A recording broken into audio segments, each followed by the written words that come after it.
इसी बीच हिमाचल प्रदेश से जुड़ी एक बड़ी खबर, विक्रमादित्य सिंह ने फेसबुक प्रोफाइल में बदलाव कर दिया है। विक्रमादित्य ने फेसबुक प्रोफाइल से कांग्रेस का नाम हटा दिया।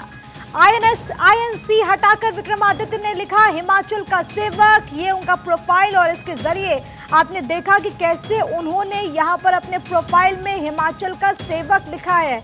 अब इसके क्या मायने, क्योंकि विक्रमादित्य सिंह वही हैं जिन्होंने हिमाचल में अभी हाल ही में कैबिनेट मंत्री के तौर पर इस्तीफा दे दिया है। हालांकि जब उनसे इस बारे में सवाल पूछा गया तो उन्होंने कहा कि उन्होंने कोई दबाव नहीं बनाया है, जब तक ऑब्जर्वर की तरफ से रिपोर्ट नहीं आ जाती तब तक। लेकिन अब ये जो चेंजेस है इसके मायने क्या, ये सवाल उठ रहे हैं। थानेश्वर मेरे साथ, मेरे सहयोगी तमाम जानकारी के साथ इस वक्त जुड़ गए हैं। थानेश्वर, पहले इस्तीफा देते हैं, फिर ये कहते हैं कि मैं कोई दबाव नहीं बनाऊंगा, फिर विक्रमादित्य सिंह ने कांग्रेस का नाम हटा करके हिमाचल का सेवक लिख लिया अपने प्रोफाइल पर। क्या मायने इसके?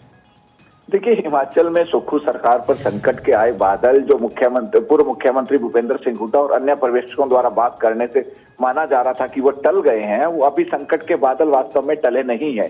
कांग्रेस की इंटरनल जो लड़ाई है वो अभी भी चल रही है। विक्रमादित्य सिंह ने जिस तरीके से आज अपने पहले INC इंडियन नेशनल कांग्रेस का जो अपने फेसबुक पेज पर लिखा हुआ था उसको हटा के हिमाचल का सेवक लिख दिया।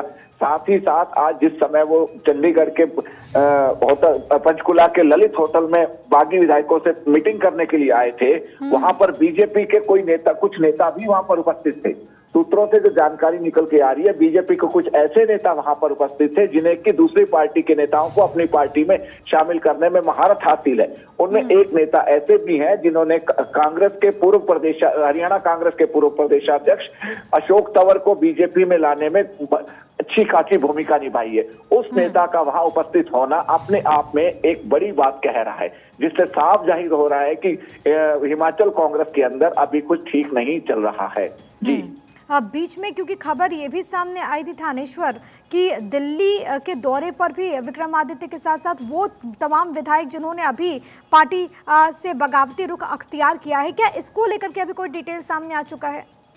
देखिए, जो बागी विधायक हैं जिन्होंने बगावती रुख किया था, विक्रमादित्य ने उनके साथ 3-3.5 घंटे के आसपास लंबी बैठक की। जो सूत्र बता रहे हैं कि उस समय उस बैठक के अंदर बीजेपी के कुछ नेता भी उपस्थित थे। और अब जो बीच में से निकल के आ रहा था कि बागी विधायक भी उनके साथ रवाना हुए हैं, तो बागी विधायक रवाना नहीं हुए हैं। बागी विधायक अभी भी होटल के अंदर ही हैं। होटल के अंदर किसी मीडिया कर्मी को जाने की परमिशन नहीं है। सादी वर्दी में भी वह CID और अन्य पुलिस जवान वहां पर तैनात हैं।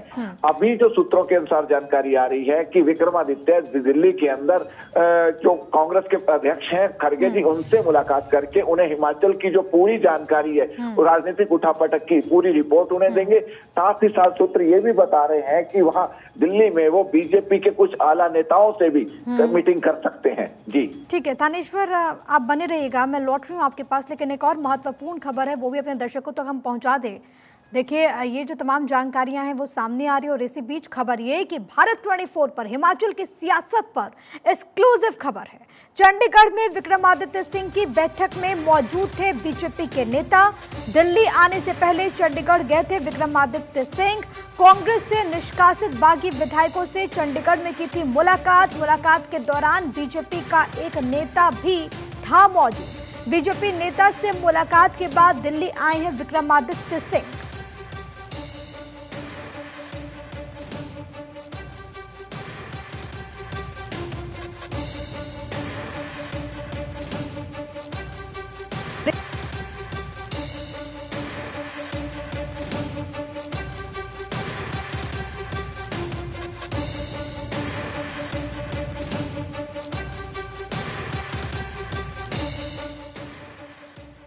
और थानेश्वर मेरे साथ, मेरे सहयोगी लगातार बने हुए हैं। थानेश्वर, ये तमाम चीजें जो कड़ियां निकल करके सामने आ रही हैं वो किस ओर इशारा कर रही हैं? देखिए, सीधा इशारा बीजेपी की ये है कि अभी जो हिमाचल कांग्रेस के अंदर चल रहा था, जो इंटरनल संकट था, वो अभी खत्म नहीं हुआ है। बीजेपी नेता का आज उस मीटिंग में उपस्थित होना, उसके बाद विक्रमादित्य के साथ उसका बाहर तक आना, ये साफ जाहिर करता है कि कहीं ना कहीं विक्रमादित्य बीजेपी नेताओं के आला नेताओं के टच में भी हैं। जो बीजेपी नेता के साथ, जिस बीजेपी नेता के साथ विक्रमादित्य नजर आ रहे हैं, उस व्यक्ति को दूसरी पार्टी के नेताओं को बीजेपी में लाने में काफी अच्छी महारत हासिल है। और वो बीजेपी के कई आला नेताओं की बिल्कुल विश्वास पात्र भी में भी शामिल है। अब देखना यह है कि आज जिस तरीके से विक्रमादित्य कांग्रेस के आला अधिकारियों से मुलाकात कर रहे हैं, उसके बाद जो सूत्र बता रहे हैं कि कल सुबह तड़के, मैं कह सकता हूं तड़के का मतलब सुबह 4-5 बजे के आसपास उनकी बीजेपी के किसी नेता से भी, बड़े नेता से भी मुलाकात होने की संभावना है।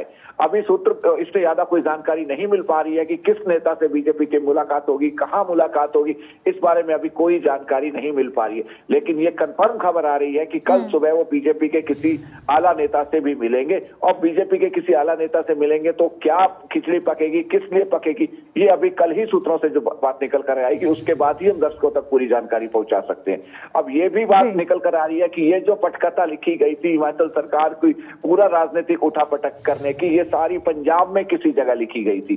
अभी सूत्रों से जो जानकारी निकल के आ रही है कि पंजाब में कोई विक्रमादित्य के रिलेटिव हैं, उनके यहाँ पूरी की पूरी ये सारी कहानी लिखी गई थी और वहां से ये सारा मामला शुरू हुआ था। जी बहुत धन्यवाद आपका थानेश्वर, तमाम बातचीत और जानकारी हम तक पहुंचाने के लिए। तो प्रोफाइल में बदलाव, लेकिन अभी तनाव खत्म नहीं हुआ और सस्पेंस इसी के साथ गहराता हुआ, इससे जुड़ा हर एक अपडेट आप तक पहुंचाएंगे। लेकिन फिलहाल खबरों में आगे बढ़ते हैं।